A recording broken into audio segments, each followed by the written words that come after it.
I personally think he's one of the absolute best writers I've ever met in my life in terms of joke writing, in terms of comedy. And he's here with you right now in the flesh. You guys make some noise for Christopher Anthony, everybody.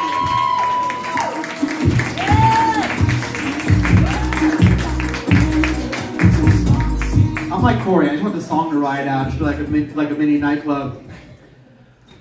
Just off the bat, I know Ryan just introduced me, just want to say this, no offense to anybody if you are. I'm not gay, I'm from Miami, we all dress like this. Hair button is required. We dress as though we could go to maybe a job interview, a bachelor party, or the beach at any given moment. Because when we leave the house at 7 a.m., we have nothing but a few snacks and cocaine to get us through the rest of the day. Hence my outfit. Like I said, I'm from Florida. I moved out here 8 years ago. Actually, just recently celebrated my 8-year anniversary here in New Orleans. I'm gonna be like Corey. I'm gonna tell you guys every time to fucking applaud. This is beautiful. Just push a button right there. It's really good. When I lived in South Florida, I was sick of it. I was sick of the humidity, the crazy drivers, and a football team that kept seeing like they were gonna do something good, and I couldn't stand it. So I moved to New Orleans, which makes absolutely no sense if you know anything about this fucking city. And I will admit, when I visited New Orleans, I was very judgy. I'm like, oh my god. Everyone here is high and drunk, because I would see people from like the tour buses and cars, I'd see people just like walking like this for hours, right? And then you get out of the car and you're like, holy shit, it makes total sense. We can't step on the same sidewalk at the same time. It's like a fucking Indiana Jones film. It's like, no, don't step there. My cousin stepped there, we haven't seen him since. You know, it's ridiculous. I thought it was really interesting when I was shopping for apartments that they had two different categories. They had haunted and not haunted. I've never seen that on Craigslist except for the dating section. But anyway, just haunted by my past relationships. So what's funny is I moved to Treme because HBO told me to. Anyway, so I moved to Treme. This is a true story. My apartment was supposed to be $1,450, but it was $1,150 because the realtor admitted to me that somebody had died in that apartment 8 months before. Let me put this in perspective. I had a roommate who chipped in $300 a month towards rent every month and would never touch any of my shit. Now, if you live in New Orleans, that's a dream roommate, what I'm saying. Now, the funny thing is, I knew off the bat that people in the South are very nice. Now, when you live in Florida, that's just like northern Cuba, southern New York. It doesn't count as the South. I think we've all seen enough Florida Man articles to know that. Anyway, so coming to the South, everybody's like, everybody in the South is so nice. And I will tell you, I pulled up in my 20-foot U-Haul truck, lifted the door gate on the back. 3 men just fucking popped out of nowhere, like, hey, what's going on? Hey, what's going on?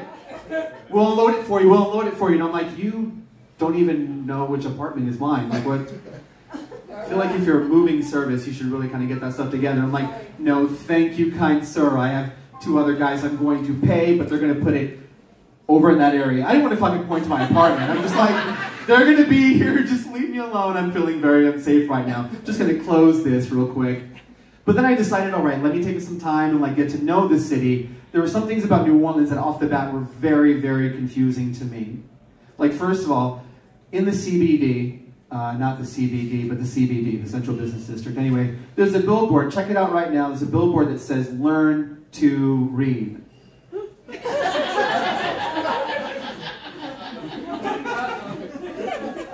It's right by the library. It's to promote literacy. I get the point, but either you know what that billboard says, and you don't fucking need it, or you don't know what it says, and your girlfriend's really uncomfortable in the passenger side of the car. You know what I mean? So do you even have a driver's license? What the fuck is going on here?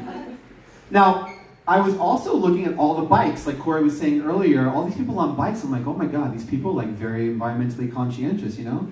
So first out the gate, I'm like, wow, a lot of people have bikes out here, but 8 years in New Orleans, I'm like, wow, a lot of people have DUIs out here. Like, you don't care about the environment, you legally cannot fucking drive. was a little bit suspicious. Now, the third thing that confused me about New Orleans was this thing called the neutral ground. In 49 other states, it's called a median. Yeah. But in New Orleans, it's called the neutral ground. And then any history buff's gonna be like, well, this is where the French and Spanish would cut each other's fucking throats. It's like, okay, all right, fine. First of all, if you've been here for Mardi Gras, there's nothing neutral about that space. Don't knock over a fucking 4-year-old on a ladder if it means a cheap piece of plastic off the bat.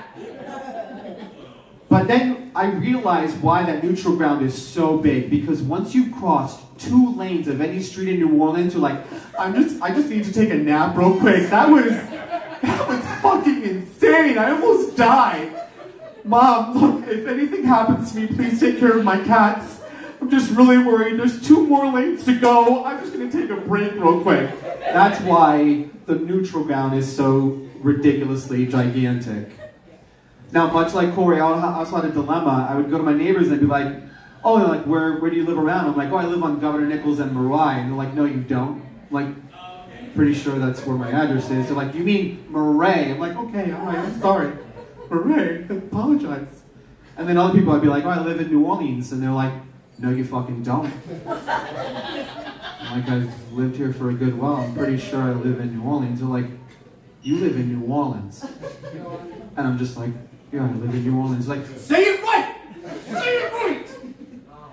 Yeah, it's a very aggressive state. It's also some of the nicest people in the world. So you're going to see some paintings and some posters that say, be nice or leave.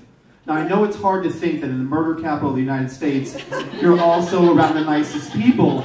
But those 2 things are directly related, right? Because those signs that say, be nice or leave, they mean like, be nice or leave this fucking plane of existence, right? If you ain't nice, they'll make sure you are, or they'll fucking drop you quick. It's like, oh my God, Derek was only 27 when he passed away. What happened? Well, I heard someone opened a door for him and he walked through it and didn't say thank you, so they fucking killed him. And I'm like, well, with all the cemeteries and ghost tours, that's just job protection right there. We need new stories. We need new stories, people. You know what I'm saying? So like I said, everybody kept correcting me, so I was like, how do I get back at my neighbors? And I found a wonderful opportunity. So I saw one of my neighbors at a coffee shop, and I'm like, hey, just so you know, now's probably not a good time to go back to the apartment because the police have it blocked off. They've been shooting out there for hours. And they looked really frazzled, really scared. And when I walked away, I realized I should have said filming. I should have said filming, but you know what? Fuck them. I live in New Orleans. Leave me alone. Now finally, if you are out here in New Orleans for a good while, there's 2 really fun games. There's one game I call Puddle or Pool. It's really great, okay? You wait till after it's finished raining, and you wager like a 2014 Toyota Corolla, or a Nice, or a bicycle, and you're like, you just drive over, and you're like, is this 2 inch deep or 2 foot deep? Let's find out. And another fun game you can play twice a year on the 4th of July or New Year's Eve. It's a fun game. It's a guessing game for the whole family. It's called Firework or Firearm. It's, oh my God. You hear an explosion, you're like, are there colors in the sky? Or is there blood on the street? Get down, get down, get down! You guys have been great. Thank you so much. Give it up for Chris Anthony, everybody. That's Chris.